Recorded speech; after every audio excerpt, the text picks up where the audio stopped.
under knife, please. Yeah, okay, mate. That's great. We're in.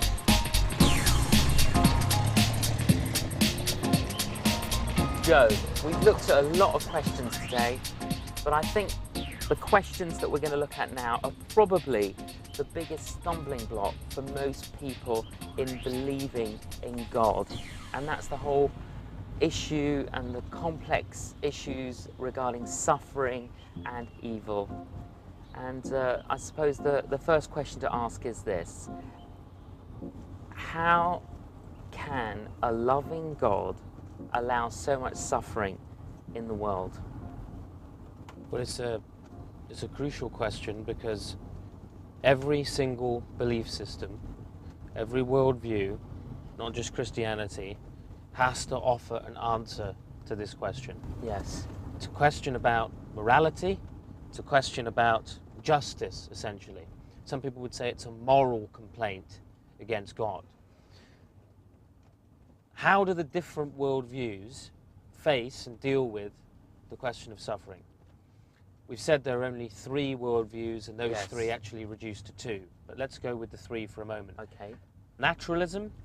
The Which universe means? is just matter in motion. All Yes. of reality is in flux. We're just Yes. atomic accidents, random chance. There is pantheism, which means that all is one, one is all. There is no Okay. distinctions. It's all an illusion. And then there is theism. Specifically, we're talking about Christian theism. Okay. Now, when the pantheist, for example, expressed in Buddhism, looks at the question of suffering, what do they conclude? Well, the pantheist concludes that all suffering, all distinctions between good and evil, are maya. They are an illusion. It's all an illusion. They don't actually exist? That's quite right. They don't actually exist. So what we see is all an illusion. It's all one. All of reality is one. So there are no distinctions between good and evil, right and wrong, suffering or pleasure. It's all those are essentially the human problem, because we are apparently caught up with our desires with respect to the world in which we find ourselves, but that world is an illusion, and until we realize the truth of that illusion and free ourselves from our desires to, say, not suffer, we can never find that oneness with that impersonal oneness, that final nirvana that we seek. So to care for somebody within a pantheistic worldview is absurd. The other worldview which tries to face the problem is naturalism. Now, naturalism, because it doesn't believe that there are ultimate moral categories of good and evil, because it's just matter in motion, it's all chaos, in one sense, what are we complaining about? There is no complaint to be made.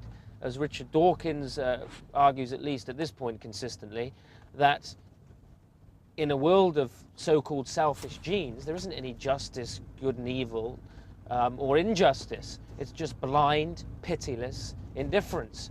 In other words, matter in motion doesn't have a conscience. Matter in motion is just matter in motion. It's just chaos. Everything is in flux. It's just atomic energy bouncing around. In the end, there is no ultimate meaning in any of it. Therefore, there's no ultimate Joe, moral how does categories. that answer the question of suffering? At the end of the day, God is all-powerful. He allows suffering to continue. Sure. Well, I'm coming to that now. The Christian worldview faces the issue of suffering head-on. That is, it is prepared, first of all, to define good and evil.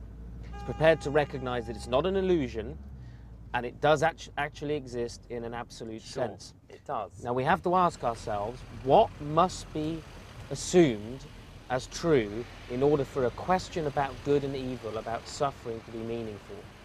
What are we already assuming when we ask the question, why does God allow evil in the world? Or why does God allow suffering in the world, if there is such a God?